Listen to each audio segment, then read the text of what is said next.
तो आज की क्लास में हम एक्सरसाइज 10.2 करेंगे। ये सेकंड लेक्चर है वेक्टर अलजेब्रा का। और आज की क्लास में हम एक्सरसाइज 10.2 से रिलेटेड जितने भी इंपॉर्टेंट क्वेश्चंस हैं उनको डिस्कस करेंगे। ठीक है, तो स्टार्ट करते हैं। तो आज की क्लास में देखो 10.2 से रिलेटेड जितने भी कॉन्सेप्ट हैं वो आपको क्लियर हो जाएंगे।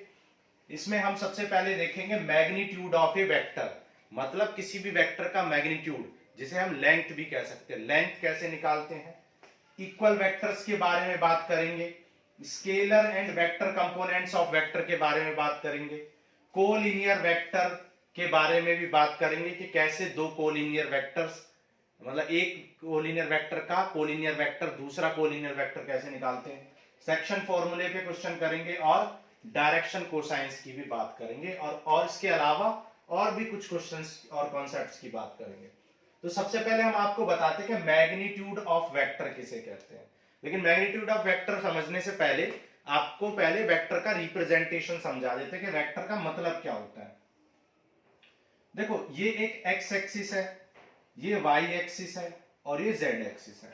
तो मान लो ये एक्स एक्सिस जो है ये इस तरीके से है, ये एक्स एक्सिस, वाई एक्सिस, मतलब एक्स एक्सिस और वाई एक्सिस तो आपके व्हाइट बोर्ड के सरफेस में ही है। मतलब एक्स एक्सिस हॉरिजॉन्टल है और वाई एक्सिस वर्टिकल है। किस सरफेस पर है ये जो बोर्ड है इसी सरफेस पर है। लेकिन जेड जो है वो क्या है, Z outwards of the surface है।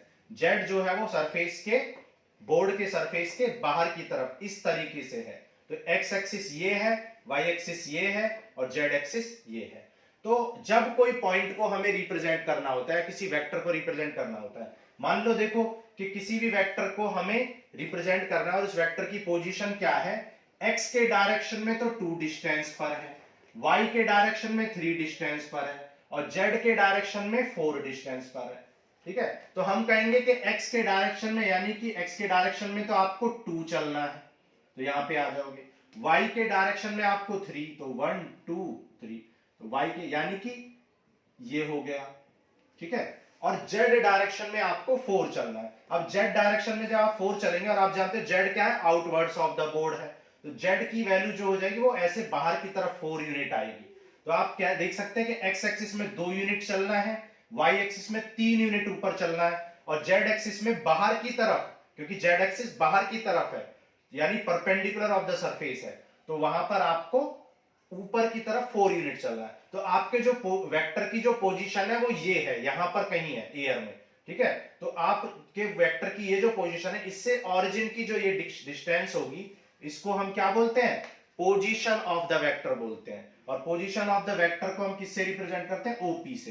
ठीक है, ओ मतलब ऑरिजिन और ये पॉइंट पी है, पी यहां आके कहीं है। ठीक है, यहां पे आके बाहर आके कहीं यहां पी है, पी पॉइंट है। तो पी पॉइंट कोई क्योंकि यहां पर आके है, तो पी पॉइंट की ये जो पोजीशन है यहां से यहां के, इसको हम क्या बोलते हैं, ओपी। ऑरिजिन से जो पोजीशन होती है वो ओपी होती है। अब जैसे ये ओपी वेक्टर है, तो ओपी वेक्टर को आप कैसे रिप्रेजेंट करोगे, क्योंकि 2 यूनिट कौन से डायरेक्शन में है, एक्स डायरेक्शन में है, 3 यूनिट वाई डायरेक्शन में है और 4 यूनिट जेड डायरेक्शन में है। तो हमें पता कैसे चलेगा कि भाई 2 यूनिट जो है वो कौन सा एक्स डायरेक्शन में, कौन सा वाई।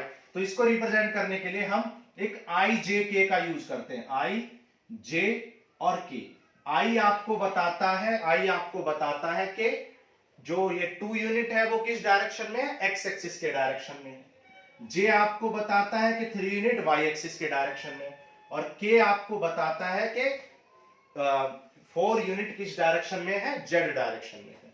ठीक है, तो इस तरीके से किसी भी वेक्टर को कैसे रिप्रेजेंट करते हैं, something i plus something j plus something के। इन जनरली किसी भी वेक्टर ए को हम कैसे रिप्रेजेंट करते हैं, ए एक्स आई प्लस ए वाई जे प्लस ए जेड के।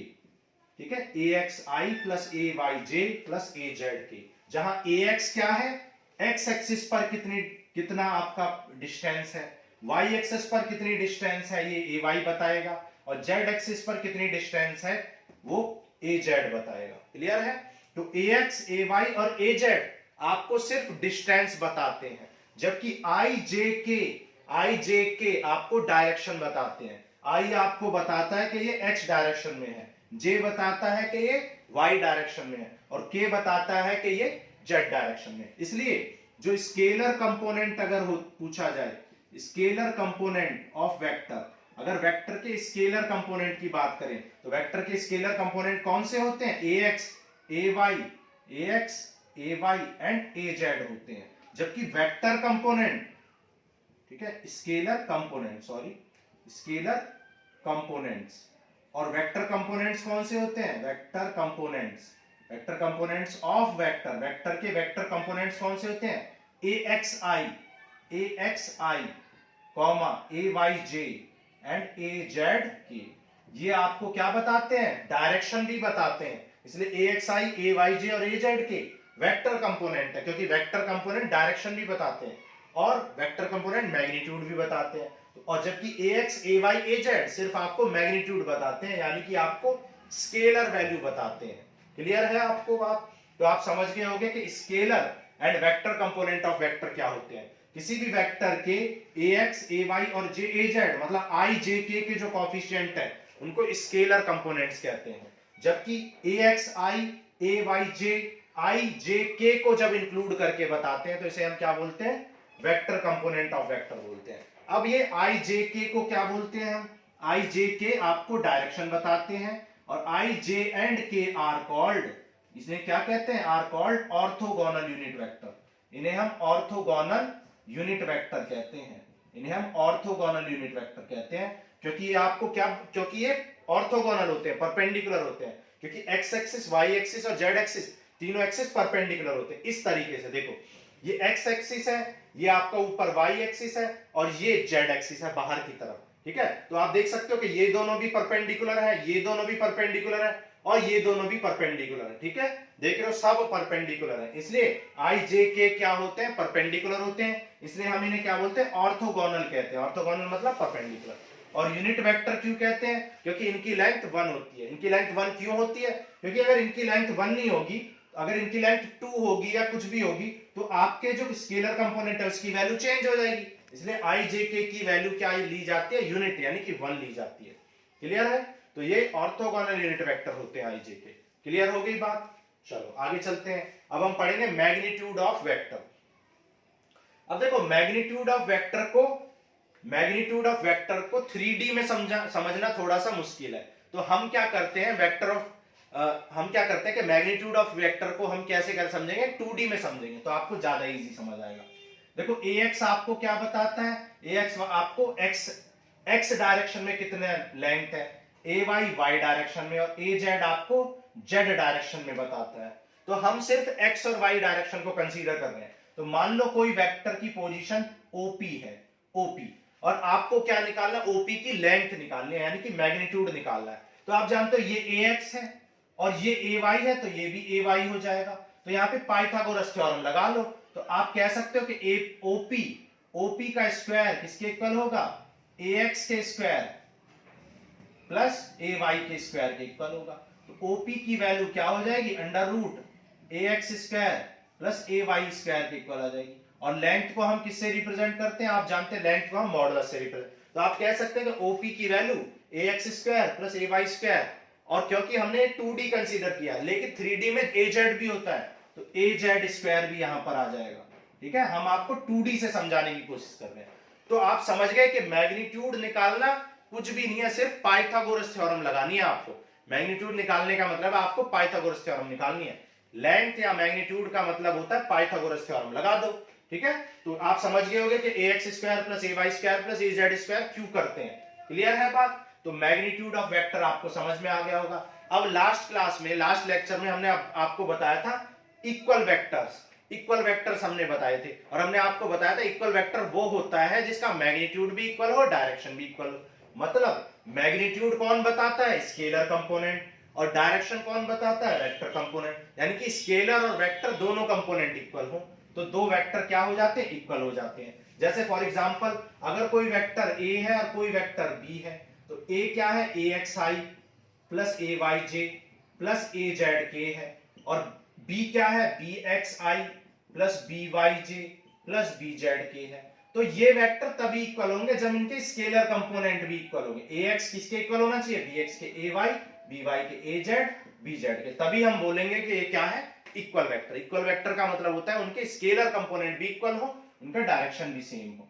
क्लियर है? उसके बाद क्या है, कोलिनियर वेक्टर। अब देखो कोलिनियर वेक्टर क्या होता है। अब आप एक बात बताओ मुझे, ये एक वेक्टर है जिसकी लेंथ मान लो 2 यूनिट है, और ये एक वेक्टर है मान लो इसकी लेंथ जो है कुछ भी मान लो 5 यूनिट है, मान लो 5 यूनिट। तो आप बताओ कि ये दोनों वेक्टर कोलिनियर है या नहीं है। दोनों वेक्टर कोलिनियर है, क्योंकि इनके लेंथ से मतलब नहीं है। आपको मैंने बताया था लास्ट लेक्चर में कि कोलिनियर का मतलब होता है पैरेलल, ठीक है, या फिर अपोजिट डायरेक्शन में हो या फिर सेम डायरेक्शन में हो, तो हमने क्या बोलते हैं, कोलिनियर बोलते हैं। तो अब यहाँ पे 2 और 5 जो है सेम ही डायरेक्शन में है, लेकिन इनकी लेंथ अलग है। लेकिन कोलिनियर में लेंथ से कोई लेना देना नहीं होता, मैग्नीट्यूड से कोई लेना देना नहीं होता। इसलिए कि जब भी कोलिनियर वेक्टर पूछेंगे तो हम क्या करेंगे, एक वेक्टर का कितना भी मल्टीपल कर लो, एक गिवन वेक्टर का आप डबल कर लो, ट्रिपल कर लो, -2 टाइम्स कर लो, 4 टाइम्स कर लो, 1.5 टाइम्स कर लो। अगर किसी भी वेक्टर का डबल करें, ट्रिपल, यानी इसकी लेंथ को किसी से भी मल्टीप्लाई कर दे, तो उससे जो गिवन वेक्टर होता है वो एक कोलिनियर वेक्टर मिलता है। क्लियर है बात। तो अब पहले इन जो जितने भी हमने कॉन्सेप्ट सीखे हैं इन पे बेस्ड क्वेश्चंस को कर लेते हैं, उसके बाद हम डायरेक्शन कोसाइंस या इन सब की बात करेंगे। क्लियर। चलो अब जैसे क्वेश्चन नंबर 1 है, क्वेश्चन नंबर 1 में फर्स्ट पार्ट में आपको दे रखा i प्लस जे प्लस के, आपको एक वेक्टर दे रखा है, तो आपको इसका मैग्नीट्यूड निकालना है। हमने अभी आपको बताया कि मैग्नीट्यूड किसके इक्वल होता है, स्केलर कंपोनेंट के स्क्वायर। इसका स्केलर कंपोनेंट क्या, 1, और इसका भी 1 और इसका भी 1, तो 1 स्क्वायर 1 स्क्वायर 1 स्क्वायर यानी √3। तो √3 क्या हो जाएगा, √3 इस वेक्टर का क्या हो जाएगा, मैग्नीट्यूड हो जाएगा या लेंथ हो जाएगी। ठीक है, हमने आपको बताया था मैग्नीट्यूड को वेक्टर ए या सिंपली ए से रिप्रेजेंट करते हैं, तो इस वेक्टर का मैग्नीट्यूड यानी कि लेंथ √3 हो जाएगी। क्लियर है। अब जैसे हमने क्वेश्चन नंबर 1 का फर्स्ट पार्ट किया, आपको सेकंड और थर्ड पार्ट खुद करने। क्लियर। अब देखो क्वेश्चन नंबर 2 में, क्वेश्चन नंबर 2 में बोला है कि ऐसे वेक्टर बताओ जिनका मैग्नीट्यूड सेम हो। हमने अभी आपको क्या बताया कि मैग्नीट्यूड क्या होता है, स्केलर कंपोनेंट के स्क्वायर के अंडर रूट के इक्वल होता है। अब आप वेक्टर ए ले लिया आपने i प्लस जे प्लस के, तो अगर आप b ले लोगे, b वेक्टर ले लोगे i माइनस जे माइनस के, तो क्या इनका मैग्नीट्यूड अलग आएगा, नहीं, इनका मैग्नीट्यूड भी √3 आएगा, इनका भी मैग्नीट्यूड भी √3 आएगा, क्योंकि जब इनका 1 का स्क्वायर 1 का स्क्वायर 1 का स्क्वायर √3, 1 स्क्वायर और -1 स्क्वायर -1, तो ये भी प्लस हो जाएंगे तो √3 आएगा।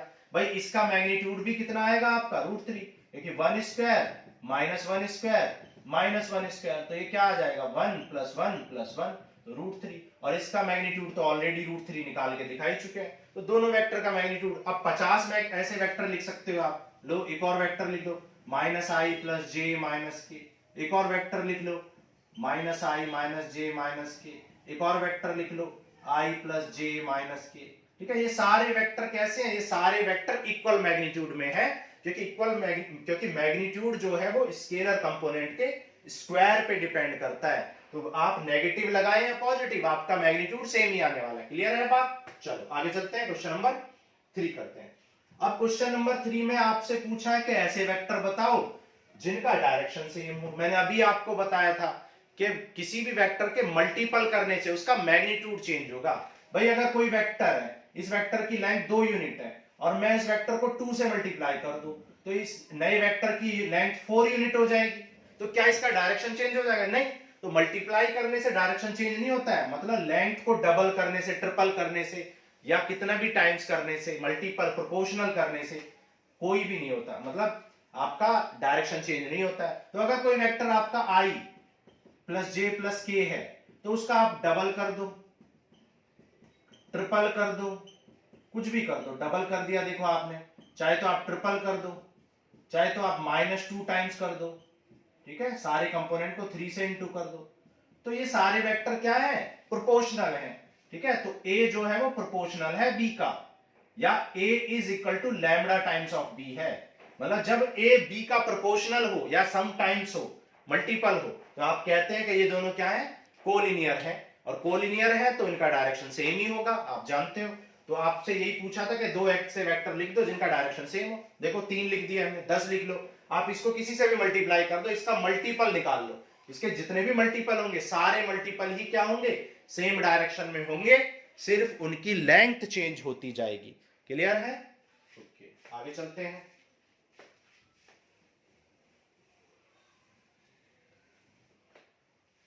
अब देखो क्वेश्चन नंबर 4 में आपसे बोला है कि भाई ये दोनों वेक्टर इक्वल है, तो ti 2i प्लस 3j और xi प्लस yj। मैंने अभी आपको बताया था कि दो इक्वल वेक्टर के स्केलर कंपोनेंट इक्वल होते हैं, तो x की वैल्यू क्या हो जाएगी 2 और y की वैल्यू क्या हो जाएगी 3।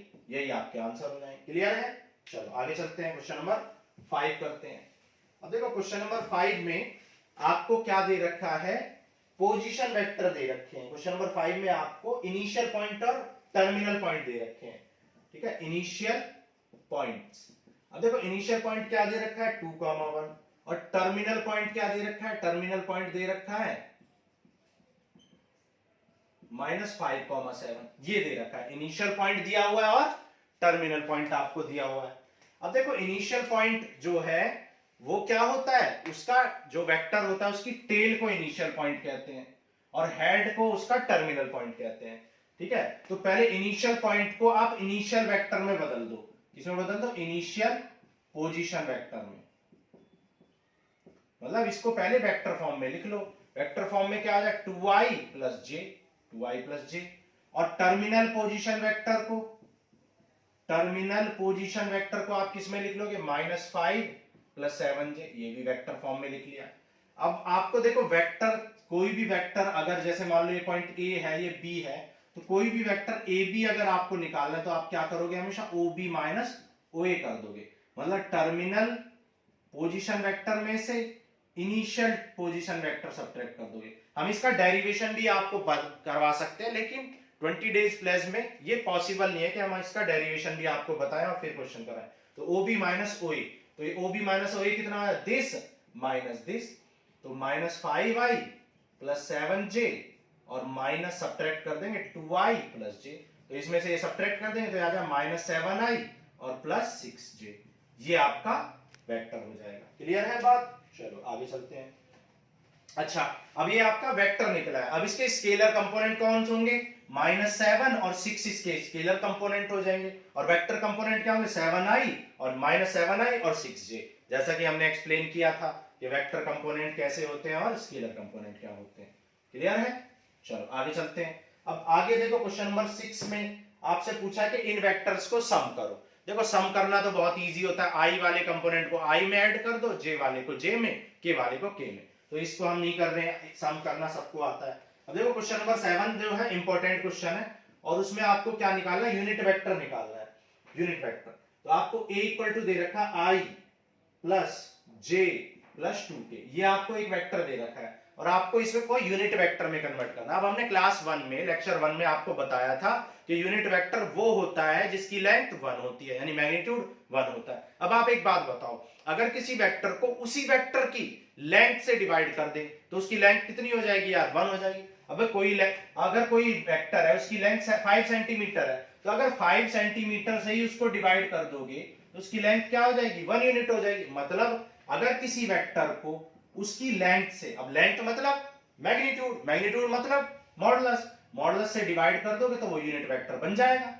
बस इतना इजी है। आप लोग इसका फॉर्मूला रटते हो, फॉर्मूला रटने की जरूरत नहीं है। किसी भी वेक्टर को उसकी लेंथ से डिवाइड कर दो। यार मैं हूं, मेरी लेंथ 5 फुट 6 इंच है, तो उससे डिवाइड कर दो तो 1 यूनिट हो जाएगी। कोई भी चीज है उसको उसी की लेंथ से डिवाइड कर दो, वो यूनिट बन जाएगी, 1 बन जाएगी। बस i plus J plus 2k और इसको इसके मैग्नीट्यूड से डिवाइड कर दो। मैग्नीट्यूड कैसे निकलेगा, स्केलर कंपोनेंट का स्क्वायर, 1 स्क्वायर 1 स्क्वायर 2 स्क्वायर, तो क्या आ जाए i plus J plus 2k और ये आपका क्या आ जाए 1 1 1, ये क्या आ जाए √6 4 5 6, तो √6। यही आपका क्या हो जाए यूनिट वेक्टर। अब अगर इस वेक्टर का आप मैग्नीट्यूड निकालोगे ना, इसका मैग्नीट्यूड निकालोगे तो वो क्या आएगा, 1 आएगा। निकाल के देखो, आप चेक करो, इसका मैग्नीट्यूड निकालो, 1/√6 का स्क्वायर 1/√6 का स्क्वायर 2/√6 का स्क्वायर निकालो तो आप देखोगे कि 1 आएगा। तो इसका मतलब ये यूनिट वेक्टर है। क्लियर है? चलो आगे चलते हैं, क्वेश्चन नंबर 8 करते हैं। ठीक है, अब देखो क्वेश्चन नंबर 8 हम नहीं करेंगे क्योंकि क्वेश्चन नंबर 8 में आपसे क्या बोला है, आपको पोजीशन वेक्टर दिया हुआ है। मतलब क्वेश्चन नंबर 8 जो है वो क्वेश्चन नंबर 8 जो है वो क्वेश्चन नंबर 7 और क्वेश्चन नंबर 5 का कॉम्बिनेशन है। क्वेश्चन नंबर 5 में आपसे क्या बोला था, एक वेक्टर निकालना था, फाइनल माइनस इनिशियल करके, ठीक है, निकाल लिया था और फिर उसको यूनिट वेक्टर में कन्वर्ट किया था 7 नंबर में, ठीक है, 7 नंबर में किया था। तो यहां पर आपको क्या दे रखा है, यहां पर आपको फाइनल पोजीशन वेक्टर दिया है और इनिशियल दिया है और टर्मिनल। तो टर्मिनल माइनस इनिशियल करके आप क्या निकाल लोगे, वेक्टर निकाल लोगे और फिर उसको यूनिट वेक्टर में कैसे करोगे, मॉड से डिवाइड कर दोगे, ठीक है। इंपॉर्टेंट क्वेश्चन है ये भी, तो कर लेना आप। अब देखो क्वेश्चन नंबर 9 में ए और बी को ऐड करना है, ए और बी को ऐड करना है और फिर उसका पोजीशन वेक्टर निकालना। यार इजी है, ए और बी को ऐड कर लो, सिंपल है बहुत। देखो कर देते हैं, डायरेक्ट कर देते हैं। ए और बी को ऐड कर दो, जब आप ऐड करोगे तो आई वाला कंपोनेंट आई में ऐड होगा, जे वाला कंपोनेंट जे में ऐड होगा और के वाला के में होगा। अब इसको यूनिट वेक्टर में कन्वर्ट करना है, तो यूनिट वेक्टर में कन्वर्ट करने के लिए क्या करोगे, मान लो ये वेक्टर सी है, तो सी का कैप कैसे निकाल, इसको मैंने सी लेट कर लिया, तो सी का वेक्टर अपॉन मॉडुलस ऑफ सी। अब आई प्लस 0j प्लस के को इसके मॉडुलस से डिवाइड कर दो, तो क्या हो जाएगा 1 स्क्वायर 0 स्क्वायर 1 स्क्वायर, मतलब √2 आ जाए आई प्लस के अपॉन √2। क्लियर है, ठीक है, बहुत इजी क्वेश्चन है, कर लोगे आप लोग ये। चलो आगे चलते हैं, आगे क्वेश्चन नंबर 10। अब देखो क्वेश्चन नंबर 10 में आपसे बोला है कि आप एक ऐसा वेक्टर निकालो जिसका मैग्नीट्यूड 8 यूनिट हो। अभी क्या पूछा था, ऐसा निकालो जिसका मैग्नीट्यूड यूनिट वेक्टर हो, मतलब 1 हो। अब एक बात बताओ, अगर इसी क्वेश्चन में पूछा होता कि ऐसा वेक्टर निकालो जिसका मैग्नीट्यूड 8 हो, तो आप क्या करोगे, ये तो निकल गया आपका यूनिट वेक्टर। अब इसको आप 8 से मल्टीप्लाई कर दो यार, इसको आप अगर 8 से मल्टीप्लाई कर दोगे तो 8 से मल्टीप्लाई करने से ये क्या बन जाएगा, 8 से मल्टीप्लाई करने से, अभी तक तो इसका वेक्टर, इसका मॉड की वैल्यू यानी इसकी लेंथ की वैल्यू 1 थी, अब आपने इसको 8 से मल्टीप्लाई कर दिया। तो क्वेश्चन नंबर 10 में आपको क्या करना है, जो गिवन वेक्टर है उसका पहले आप क्या निकालोगे, यूनिट वेक्टर, और यूनिट वेक्टर को 8 से मल्टीप्लाई कर दोगे तो आपका 8 आ जाएगा आंसर। क्लियर है, बहुत इजी है। अब देखो क्वेश्चन नंबर 11 में आपसे बोला है कि इन दोनों को कोलिनियर प्रूफ करो। हमने आपको अभी बताया था कोलिनियर का मतलब होता है प्रोपोर्शनल वेक्टर। कोलिनियर का मतलब क्या होता है, प्रोपोर्शनल वेक्टर। तो ए वेक्टर कितना दे रखा है आपको, ए वेक्टर दे रखा है 2i minus 3j plus 4k, ठीक है, क्वेश्चन नंबर 11 है। और कुछ वेक्टर बी कितना दे रखा है, वेक्टर बी दे रखा है minus 4i minus 6j plus 6j minus 8k। तो आप देख सकते हो कि अगर वेक्टर बी में हम -2 कॉमन ले लें तो क्या बचेगा, 2i minus 3j plus 4k, और ये 2i minus 3j plus 4k तो वेक्टर ए है। तो आप देख सकते हो वेक्टर बी की value -2 times of vector A आ गई। और हमने आपको समझाया था कि अगर दो वेक्टर प्रोपोर्शनल है, यानी कि एक वेक्टर दूसरे वेक्टर का मल्टीपल है, तो आप कहते हैं कि वो वेक्टर क्या है, कोलिनियर है। तो आप कह सकते हो since vector B is proportional to vector A, hence vector B and vector A are collinear. Clear है बात, जब भी दो वेक्टर का मैग्नीट्यूड एक दूसरे के मल्टीपल होगा, ठीक है। चलो आगे चलते हैं, क्वेश्चन नंबर 11 हो गया। क्वेश्चन नंबर 11 और 10 बहुत इंपॉर्टेंट थी, ठीक है। बाकी इस एक्सरसाइज के सारे क्वेश्चन इंपॉर्टेंट है, 1 या 2 नंबर के पूछे जाते हैं, ज्यादा भी नहीं पूछे जाते, ठीक है। अब देखो क्वेश्चन नंबर 12 में, क्वेश्चन नंबर 12 में आपको डायरेक्शन कोसाइंस पूछा गया है। अब डायरेक्शन कोसाइंस हम समझते हैं। देखो डायरेक्शन कोसाइंस को हम समझने की कोशिश करते हैं। देखो जब 2D हम पढ़ते हैं तो 2D में आपको स्लोप पता होता होगा, स्लोप, जैसे ये 30 डिग्री का स्लोप है, ठीक है। तो जब आपको स्लोप बताया जाता है तो वो एक्स एक्सिस से बताया जाता है, लेकिन अगर आपसे वाई एक्सिस का स्लोप पूछे तो आप बता दोगे भाई जब ये एक्स एक्सिस से 30 डिग्री है तो वाई एक्सिस से स्लोप कितना है, 60 डिग्री है। लेकिन 3D में ऐसा नहीं होता है। 3D में क्या होता है कि अगर कोई वेक्टर है और उस वेक्टर का आपको स्लोप पता करना है, तो स्लोप आप ऐसे पता नहीं कर सकते। क्यों? क्योंकि किसी भी वेक्टर का स्लोप तीनों एक्सिस से हो सकता है। देखो जैसे जेड एक्स, ये एक्स एक्सिस है, वाई एक्सिस है, जेड। अब मान लो ये वेक्टर है यहां पर, अब इस वेक्टर का स्लोप आप बता सकते हो? नहीं बता सकते।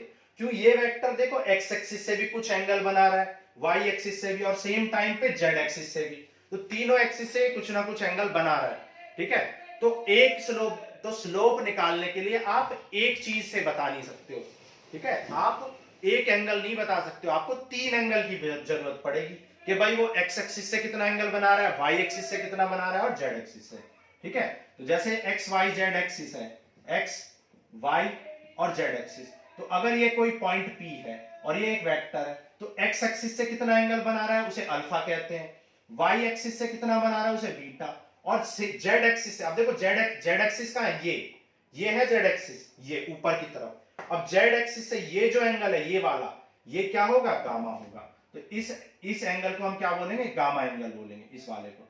ठीक है, तो 3D में थोड़ा सा समझना इसको मुश्किल होता है, लेकिन आप ऐसे समझो कि जो ये जो वेक्टर है ये जेड एक्सिस से जितना एंगल बनाएगा ये क्या हो जाएगा आपका, जेड एक्सिस से ये वाला जो एंगल बन रहा है ये आपका गामा हो जाएगा। ठीक है, तो अब ये देखो इसका एक्सप्रेशन निकालते हैं। भाई आप जानते हो ये ax होता है, ये ay होता है, तो cos अल्फा की वैल्यू क्या हो जाएगी, cos अल्फा की वैल्यू क्या होती है, cos अल्फा होता है बेस अपॉन हाइपोटेन्यूज। अब बेस कितना है, ax है, और हाइपोटेन्यूज कैसे निकलेगा, हमने आपको बताया था हाइपोटेन्यूज कैसे निकलेगा, पाइथागोरस थ्योरम लगा दो यहाँ पर, भाई पाइथागोरस थ्योरम लगा दो, ax square plus ay square. लेकिन ये हम 2D में आपको समझा रहे हैं, 3D जेड एक्सिस को अगर जेड एक्सिस और कंसीडर करें तो ए जेड स्क्वायर, और ये क्या हो गया, ये मॉडुलस ऑफ ए हो गया। मतलब आप कह सकते हो कि cos अल्फा क्या होता है, ax upon modulus of A. Similarly cos beta क्या होगा, ay अपॉन मॉडुलस ऑफ ए, और cos गामा क्या होगा, ए जेड अपॉन मॉडुलस ऑफ ए। ठीक है, तो ये बात समझ आ गई होगी आपको, cos अल्फा, cos बीटा और cos गामा। तो ये होता है आपके डायरेक्शन कोसाइंस। ठीक है, तो ax अपॉन मॉडुलस है, ay अपॉन मॉडुलस है, az अपॉन मॉडुलस, ये आपके डायरेक्शन कोसाइंस हो जाएंगे। तो जैसे आपसे क्वेश्चन नंबर 12 में आपको एक वेक्टर दे रखा है i plus 2j plus something के 3k, तो आपसे पूछा है कि भाई डायरेक्शन कोसाइंस बताओ। डायरेक्शन कोसाइंस, कोसाइंस मतलब कॉस के एंगल बताने हैं, कॉस के एंगल को direction cosine, cos alpha, cos beta और कॉस गामा निकाल लो। भाई कॉस अल्फा क्या होता है, ax, अब देखो यार ax कितना है 1, और मॉड a कितना हो जाएगा 1 स्क्वायर, 2 स्क्वायर, 3 स्क्वायर। ऐसे ही ay कितना है 2, और मॉड a कितना हो जाएगा, भाई मॉड a निकालना आपको सिखा चुके हैं, 1 square plus 2 square plus 3 square, जो भी आएगा सॉल्व करके 9 4 13 अंडर रूट 14 आ जाए, तो ये आ जाएगा 1 अपॉन अंडर रूट 14, ये आ जाएगा 2 अपॉन अंडर रूट 14, और ये आ जाएगा 3 अपॉन अंडर रूट 14। तो ये आपके क्या आ जाएंगे, डायरेक्शन कोसाइंस आ जाएंगे। क्लियर है बात, ओके चलो आगे चलते हैं। अब देखो क्वेश्चन नंबर 13 हम नहीं कर रहे हैं क्योंकि वहां पे पोजीशन वेक्टर आपको दे रखे हैं, पोजीशन वेक्टर। अब उन पोजीशन वेक्टर से आप वेक्टर निकालोगे कैसे, टर्मिनल से इनिशियल वेक्टर को सब्ट्रैक्ट करके आपको वेक्टर मिल जाएगा, और वेक्टर मिलने के बाद आप जैसे हमने क्वेश्चन नंबर जो भी हमने क्वेश्चन किया था क्वेश्चन नंबर 12 में जैसे हमने मॉड से डिवाइड करके A cos alpha, cos beta, cos gamma निकाला था, ऐसे ही हम निकाल लेंगे। क्लियर है, चलो अब देखो क्वेश्चन नंबर 14 बहुत इजी है, लेकिन ये इंपॉर्टेंट भी बहुत ज्यादा है, 1 नंबर का। कह रहा i प्लस जे प्लस के, ये जो है इक्वली इंक्लाइंड है, मतलब ये एक्स एक्सिस से भी उतना ही एंगल बना रहे हैं, वाई एक्सिस से भी, जेड एक्सिस से भी इक्वली इंक्लाइंड है, या इक्वल एंगल बनाते हैं। तो आप जानते हो कॉस अल्फा क्या होता है यार, कॉस अल्फा होता है ax अपॉन मॉड a, अभी हमने प्रूफ किया। अब ax कितना है, i का कंपोनेंट ax होता है 1, और मॉड a कितना है, मॉड a निकाल लो, 1 स्क्वायर यानी अंडर रूट 3, तो 1 बाय अंडर रूट 3। ऐसे cos बीटा निकालोगे वो भी 1 बाय अंडर रूट 3 आएगा, क्योंकि ay भी 1 है, और cos गामा निकालोगे वो भी 1 बाय रूट 3 आएगा, क्योंकि az भी क्या है 1, तो az अपॉन रूट 3। तो cos अल्फा, cos बीटा और cos गामा सबकी वैल्यू इक्वल आ रही है, इसलिए इक्वल एंगल बनाता है तीनों एक्सिस से। क्लियर है, चलो आगे चलते हैं। क्वेश्चन नंबर 15, देखो क्वेश्चन नंबर 15 में आपको दो वेक्टर दे रखे हैं। क्वेश्चन नंबर 15 में आपको दो पोजीशन वेक्टर, मान लो ये OP है और ये मान लो OQ है, दो आपको वेक्टर दे रखे हैं, OP और OQ दे रखे हैं। तो OP की वैल्यू क्या दे रखी है आपको, OP की value i plus 2j minus k, जो भी दे रखी है, ठीक है, हम ऐसे ही रैंडमली लिख लेते हैं। और ये दे रखा है minus i plus j plus k, अपनी मर्जी से हमने ऐसे ही लिख लिया, चलो देख के ही लिख लेते हैं, वरना कुछ बच्चे कहेंगे कमेंट में माइनस i प्लस j। ठीक है, ये OP है, ये OQ है। ठीक है, अब यहाँ पे सेक्शन फॉर्मूला लगा दो। अब यहाँ पे ये कट करता है 2:1 में, मतलब ये m है और ये n है। तो आपने पढ़ा होगा कि अगर ये OR है तो OR की वैल्यू, सेक्शन फॉर्मूला याद रखने का तरीका क्या है, m into OQ plus n into OP, मतलब इसको इससे मल्टीप्लाई कर दो, इसको इससे, क्रॉस मल्टीप्लाई करना है, m को OQ से और n को OP से मल्टीप्लाई कर दो। ठीक है, n को OP से मल्टीप्लाई कर दो, और अपॉन में m प्लस n कर दो। अब OQ की वैल्यू क्या है, ये यहाँ पे पुट कर दो, OP की वैल्यू यहाँ पे पुट कर दो, M की वैल्यू 2 है, N की वैल्यू 1 है, जो भी आएगा ऐड करके आ जाएगा, सिंपल है, बहुत इजी है। देखो 2 से इंटू कर लो, क्या आ जाएगा, -2i plus 2j plus 2k। फिर 1 से इंटू कर लो, 1 से करोगे तो i plus 2j minus k, और m प्लस n कितना है 3, तो ये आ जाए -i plus 4j plus k upon 3। तो ये आपका OR आ जाएगा। OR क्या है, वो वेक्टर है जो OP और OQ को 2:1 में इंटरसेक्ट करता है, ठीक है। OR 2:1 में इंटरसेक्ट करेगा, OR की वैल्यू है। अब इसी क्वेश्चन में सेकंड पार्ट में आपको एक्सटर्नली पूछा है। एक्सटर्नली में कुछ नहीं करते हैं, यहाँ पे बस साइन नेगेटिव ले लेते हैं, ठीक है, प्लस साइन की जगह पे माइनस साइन ले लेते हैं, तो वो एक्सटर्नली हो जाता है। क्लियर है? चलो अब देखो क्वेश्चन नंबर 16 में आपसे मिड पॉइंट बोला है। अब इसी क्वेश्चन में मिड पॉइंट बोला होता तो क्या करते भाई, m और n दोनों इक्वल हो जाएंगे, 1 1, ये भी 1 और ये भी 1, m भी 1 और n भी 1। तो उस केस में क्या होगा, m की वैल्यू भी 1, n की वैल्यू भी 1, और यहाँ 1 + 1 2। तो मिड पॉइंट क्या हो जाएगा, दोनों वेक्टरों को ऐड करके डिवाइड बाय 2 कर दो, मिड पॉइंट निकल जाएगा। ठीक है, मिड पॉइंट कैसे निकलेगा, दोनों वेक्टर को ऐड करो, डिवाइड बाय 2 कर दो। क्लियर है? क्वेश्चन नंबर 16 आपको समझ में आ गया होगा। चलो अब देखो क्वेश्चन नंबर 17। क्वेश्चन नंबर 17 में आपको क्या दे रखा है, पोजीशन वेक्टर दे रखे हैं। एक आपको ट्रायंगल दे रखा है, उसके पोजीशन वेक्टर दिए हैं, ए वेक्टर दिया है। अब ए वेक्टर क्या, 3i - 4j - 4k। B vector आपको दिया है, बी एक पोजीशन वेक्टर है, 2i - j + k। और सी आपको दिया है i - 3j - 5k। अब देखो, अब अगर ये वेक्टर है, देखो ये कोई वेक्टर है, अब आप बताओ ये वेक्टर है, ये भी वेक्टर है, ये भी वेक्टर है, तो हमने वेक्टर निकालना सिखाया था कि भाई टर्मिनल को इनिशियल से माइनस कर दो, आपको वेक्टर मिल जाएगा। तो आप क्या करोगे, इसको इसमें से माइनस कर दो तो आपको कुछ मिलेगा वेक्टर में, है ना। तो निकाल दो, देखो 3 - 2i, यहाँ पे आ जाए -j, यहाँ पे आ जाए +k। तो ये क्या निकल जाएगा आपको, मान लो ये a है, ये b है, ये c है, तो ये आपका ये ac निकल जाएगा। ठीक है, क्योंकि हमने क्या किया, OA - OC किया है, तो OC नहीं, CA निकल जाएगा। ठीक है, उससे कोई फर्क नहीं पड़ता। इसी तरह इससे आप ये निकालोगे, इससे आप ये निकालोगे। अब इनका जब मैग्नीट्यूड निकालोगे तो इसका मैग्नीट्यूड क्या है, 2 का स्क्वायर 4, 1 + 1, तो ये आ गया √6। ऐसे इसको इसमें से माइनस कर दो, तो 2 - 1 i - +2j, और ये आ जाएगा +6k, ये आ जाएगा। अब इसका आप मैग्नीट्यूड निकाल लो, तो क्या आ जाएगा, 1 का स्क्वायर 4 + 6, यानी कि ये √41 आ जाएगा।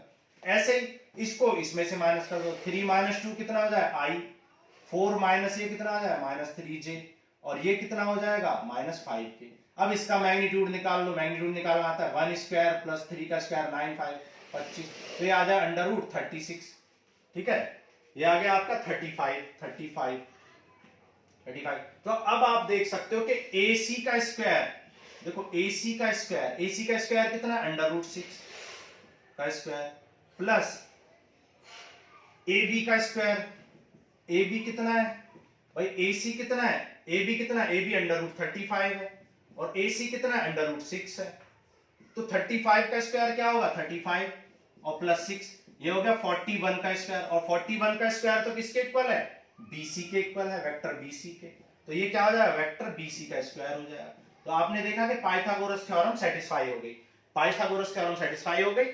तो आपका ये ट्रायंगल कैसा है, एक राइट एंगल ट्रायंगल है। फिर से मैं आपको समझा देता हूं।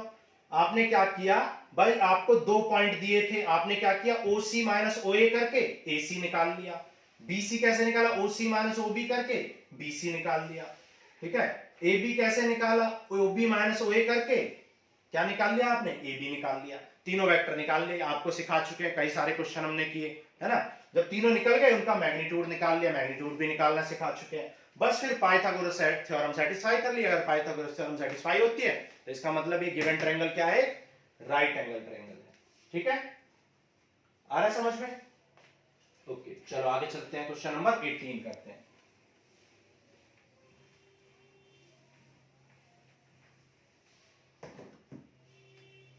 अब देखो क्वेश्चन नंबर 18 में आपको क्या दे रखा है, ये A है, ये B है, और ये C है। ठीक है, इस तरीके से आपको एक फिगर दे रखा है ये।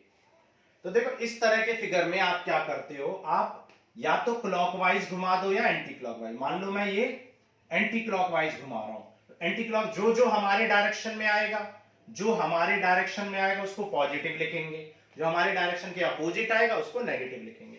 तो देखो ए से बी जा रहे हैं हमारे ही डायरेक्शन में, भाई देखो ए से बी हमारे ही डायरेक्शन में तो पॉजिटिव, बी से सी भी हमारे ही डायरेक्शन में तो पॉजिटिव। लेकिन जब हम ऐसे जा रहे हैं तो आप देख रहे हो कि हमारा एरो इधर आ रहा है और जबकि ए सी का इधर जा रहा है, तो उल्टे डायरेक्शन में, तो ए सी को कैसा लेंगे, नेगेटिव लेंगे। तो आप लिख सकते हो कि A B plus B C किसके इक्वल हो जाएगा, ए सी के इक्वल हो जाएगा। A B plus B C A C के इक्वल हो जाएगा। तो आप ऑप्शन में चेक कर सकते हो कि कौन सा ऑप्शन सही है।